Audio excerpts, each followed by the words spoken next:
another episode of Animator Interviews. My name is Vernon. I'm a contributor at Animation for Adults, as well as Animation Nights New York, or Annie for short. For those new to Annie, we are a monthly screening event and yearly festival that celebrates the very best in animation talent. Our artists come from all across the globe, and many have gone on to have their work featured at Annecy, Cannes, and other prominent festivals. Our next screening is scheduled for Sunday, April 25th. Films will be available from 11 a.m. to 11 p.m. Eastern Time with virtual mixers from 3 to 5 and 8 to 10. If you like books and poetry, I have a strong hunch you'll enjoy today's episode. It's not every day we see literature adapted into animation, but Aya Gannot has done just that. The Israeli artist is a graduate of Jerusalem's Bezalel Academy of Art and Design, where she earned her screen arts degree in 2018. Aya's thesis film, Studies, takes its name from a short story by Franz Kafka, a Bohemian writer famed for his magical realism and bleak existential themes. The film opens at a train station. A man boards the platform, quietly observing his surroundings and struggling to discern his place in the world. But when a mysterious woman catches his eye, his uncertainty begins to fade. Who is this woman, and why does she feel so familiar? Quiet, poetic, and ambiguous in meaning, Studies is an art film in every sense of the term. Today, Aya has graciously agreed to discuss this intriguing short and talk a bit about her career. Aya, thanks again for coming here. I'll open with the same question we ask all of our artists. What got you into animation? I've always watched animation on TV or kind of movies, the classic movies, I guess, like Disney but then when I got older, I guess I got more into like the Ghibli movies. And also I'm half Japanese. So I grew up in Tokyo. So I watched a lot of anime and read a lot of manga. And I guess when I came to Israel, I didn't really speak a lot of Hebrew. So I kind of just stayed into watching manga, like reading manga and watching animations and anime. And then I kind of discovered all the experimental animation only when I was kind of maybe like 20, when I was 20. And then when I was living in Berlin. And then I just kind of decided that it's a way to also do art, but it's also kind of, it also can be, making movies and doing like films. So I think that's the reason and how I got started. Well, no, that's really interesting. You know, you look at the visual aesthetic you see with Israeli animation and then what you see with anime, and they're completely different. So you really kind of come from, two different worlds. Did you have any influences growing up that inspired you to go into the industry? Any heroes? Animators? Not really. I didn't know anybody. I guess maybe the Russian animator. I really liked him. He did Hedgehog in a Fog. His name is, I don't remember his name. Anyway, I really liked the Ghibli movies. Yeah. And Miyazaki was really, I don't know if it was a big influence. I just really liked how he told the story. And also it was very, I don't know, I think I always have like a special place for Japanese movies and Japanese cinema. So, but only when I was in university, I started to get into who's making the animation, and I don't know, Milt Kahn and all these people from Disney and the 12 men. And then, so only in university we actually started to learn who's actually making the animation. Which is, I guess, a lot of people don't really know who is the animator or who. And also, my professors or animators from Israel, that they're known animators from Israel, but I knew what they've done only after they told me. Like, oh, I did this TV show when you were 10 years old, or I did this opening for this thing. And only that was the time I knew that what they're doing. You made a really good point there, Aya. It's easy as, I guess, an adult who's familiar with directors and names to just assume that people grow up knowing those names, right? But it's the stories that impress us the most as children. We kind of learn the identity of the directors in retrospect. So thank you so much for sharing. I'd like to go ahead and talk about your thesis film at Bezalel Studies. I understand this was an adaptation of a short story by Franz Kafka, who was a really famous Jewish bohemian writer in the 20th century. Tell us a little bit about what inspired you to adapt this short story, and is there anything about Kafka in particular that attracts you? Well, I always, if there's a good book or a good story, I always like, I'll just, if somebody does it better, I don't know. I guess it's maybe sometimes it's fun to take something and make an adaptation of your own. And I really like love Kafka's books, and I read a lot of them. And I knew he had a lot of short stories, so I guess I don't know, just looking at I did a lot of research, and I think for 6 months I only just read short poems or short stories, or not only like Franz Kafka's, just all different kinds of stories to Raymond Carver, I remember, because I also loved his short stories. And then just, I don't know, I found the story about the tram, and I kind of changed there are a few things that I left out. It's not the whole story, but it's kind of the Kafkaesque style. And I also really love Franz Kafka. I feel like he's a millennial as a man.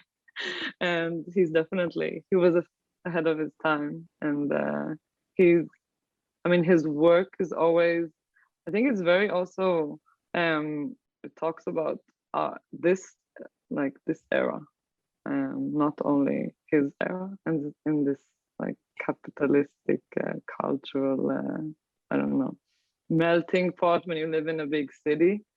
And I don't know, I just love that he's like, I can really, I don't know, I feel like relatable to a lot of things that he's about his writing. And you can probably attest to the meaning of this story more than I can, but you can feel that sense of disillusionment, of almost existential anxiety, I guess, in this character that you've created, this man, as he boards the tram in the story. I was wondering if you could just tell us a bit, because it's very open-ended. It kind of lends itself to interpretation. How do you see this story thematically? What do you think that Kafka was trying to tell us? And what are you trying to tell us by giving this story life? The film is about a man who is kind of contemplating about uncertainties of his place in the world, in the city, in a big industrial gray city. And then he just sees a woman on the tram, and he's kind of astonished and super surprised by what she's wearing or how she looks like, but you don't really understand if what his feeling, what he feels towards her. And but it kind of, and then it comes kind of in like a weird dream sequence. And then you don't really understand if it's if what he sees is true, or then it kind of like there's a part where he touches her hair, but you don't really know if he does it. And there's a lot of like symbols in the movie, and kind of weird things that I just put there. And it's very open to interpretation, and it's very non-linear, and kind of you go in a dream and you come back, and I feel like sometimes when you live in a city, it's kind of like that. I don't know. Yeah. For me, anyway, that kind of is sometimes I'm in the city and you see something weird, but I don't know. You think it's a little bit magical and a little bit mysterious, but then I don't know. A homeless man yells at you, and then you're back to reality. Yeah, absolutely. When I was watching the film, I kind of felt like I was in this dream world, right? Where I didn't really know if what the man saw was physically transpiring or if it was in his head, if this woman he saw was, someone he loved or possibly knew, or if he was just projecting his loneliness on someone. There are all these questions this film asks that I guess aren't meant to be answered, right? It's open to interpretation. Yeah. Anybody can think about. You Yeah. can think that something else, and the other person can watch it, and he'll be like, "No, it's about I don't Yeah. know another topic," but Yeah. but it has like kind of a existentialism feeling to it, and it's Yeah. kind of it's mostly I don't know mostly because I just lived in a lot of big cities. I'm from a big city, and I lived in few cities, Berlin, and I don't know, I grew up in Tokyo, and I always moved to another big city, and I feel like it's kind of a feeling that you always get when you live Yeah. in a metropolitan or just like a little ant. And you can kind of feel that existentialism visually in the film too, right? Which kind of leads me to my next question. I was wondering if you could just tell us a little bit about how you engineered your visual style for this film. It's very minimalistic, kind of Mhm. avant-garde, experimental. I think the video description on Vimeo said it was done using charcoal, and there isn't a lot of color. There's this very bleak No. atmosphere you create. Could you tell us a bit about that? I used I mean, wow, the process was kind of long because I did it digitally in on Mm. Cintiq, and then I printed everything, like every frame. I printed it on a printer, and then I went over it with a light box, like with a I don't know how to say light box. I think Is so, that yeah. the name? Yeah. So and then I colored it by hand, and then I had to uh, photo it again. It's kind of stop motion actually. It's not. It's just stop motion paper and not. Yeah. Um, but yeah, and I also used only charcoal, and I think there's only a red, blue, white, and yellow, which is the primary colors. And yeah, I mean, for me, I really like I like classical animation, but I really like it when it's rough. I don't like my preference is like everything. I don't know when it's too clean. I maybe you can see the mistake. And when it's rough, I don't know. It's more forgivable. I don't know. And it's also I like it when I like the feeling that somebody touched it, can feel the hand.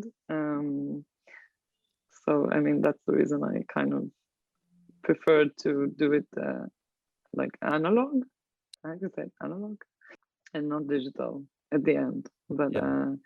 and the primary colors is just also part of the story. I think I wanted to separate between the white, which is such a quiet color, against the small pieces of red, blue, and yellow, which is kind of like represent the.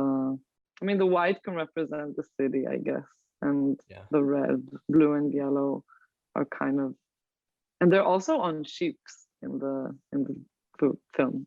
So I think I maybe was referencing to maybe that the white is the big city and the colors are just the people who live in the city. We're just only little dots and not and the white is just I mean most of the movie is white. You talk about the texture of the film, Mhm. the rawness of it. There's something very beautiful about that. I think it's no coincidence that you chose to make this rougher, not as tidy as a lot of mainstream traditional animation nowadays. Films like that have a place, but they almost feel less personal, and you can kind of feel your personality, right? That physical touch like imbued in every single frame when you're watching this film. It's kind of like looking at a painting or a sketch almost. Yeah. Diary. It's kind of like a diary also because I mean there's a lot of text there which I wrote also hand like it's like my handwriting.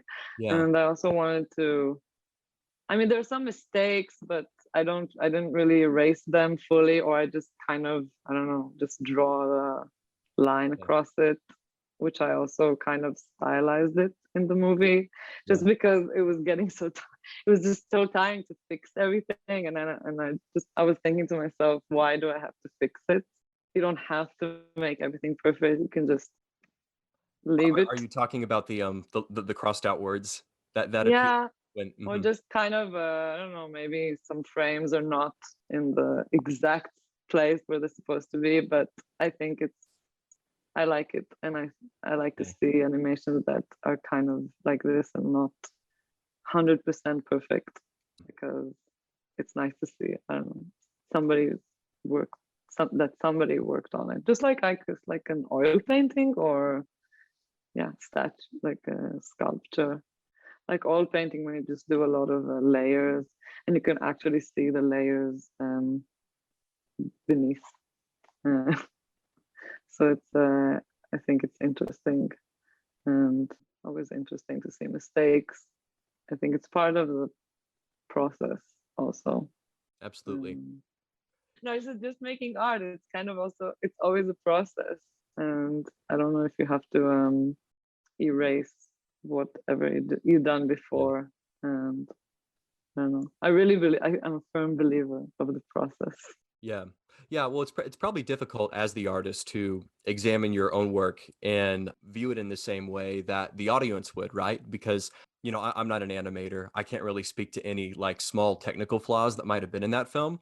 But when I saw those crossed out words, I feel like it made me appreciate the film more because I found myself kind of questioning the text and wondering, is there more than one way to interpret what Kafka's saying? That's all Definitely, that I really think that happens. definitely there is Yeah. because I kind of interpret it and Yeah. I kind of interpreted it in a different way. I think there's a part of the story that I actually didn't put because I don't know, I felt like I didn't kind of connect to it.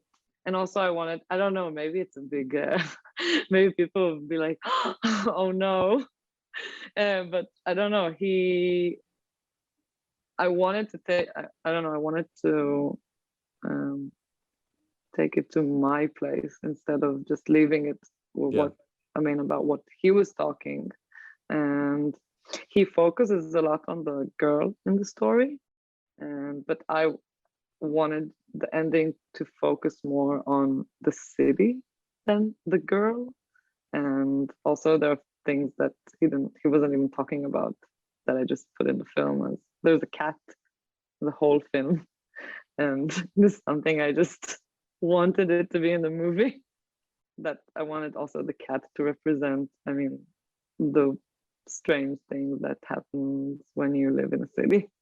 Yeah. Uh, and also, I don't know, I like the feeling that I get maybe some other people get when you're walking in the street or just on your bicycle and you feel like you're the main character of the movie. Um, so yeah, that's the reason I just took out parts, very small parts of the text of Kafka. Yeah, Um, but you've said something really powerful there. Art is supposed to be a dialogue, right? You take an idea and then you build upon it with your own original thinking, and I think that's what you've done with this text. You've given us more to think about, and without this film, all respect to Kafka, that short story may not mean as much to some people, but now that they have this to think about too, there's more to consider. Um, so I just want to thank you for making the film as a former English major and thank you. as someone who just appreciates really cool animation like this. And I'm sure a lot of our listeners feel the same way. So Thank you for having me. yeah, absolutely. I know we're running out of time. I did just want to wrap up with one last question, Aya. So you're a young artist, still pretty fresh to the industry. I'd like you to think ahead to the future. Where in an ideal world would you like to be, 10, 20 years down the line? Well, I still want to continue to do Hmm. short films or maybe even a longer film. Now I'm doing another short one, but in maybe 10, 20 years, yeah, I would love to do a feature and just also continue to experiment and also collaborate with other animators Yeah. in Israel or around the world, or musicians, because I feel like sound is a really powerful thing Yeah. when it's with animation, it can be really great. Um, so yeah, I just continue to make movies and continue to do animation, and yeah, I guess that's it. It's been a pleasure showing your film at Annie. We Thank hope that you you. send us some more content in the future. I know I'm being selfish in saying that, but really hope you do. We've seen a lot of Thank interesting you. pieces come from Israel in the past Hmm. too. It's a lot more experimental, a lot more expressive than some of the stuff you see elsewhere. So once again, I really appreciate your time. For all those listening in, if you'd like to follow Aya, we'll include all her social media links with the interview description. Hope you'll continue to follow her work as well. Appreciate your time. All the best to you in the future. Thank you.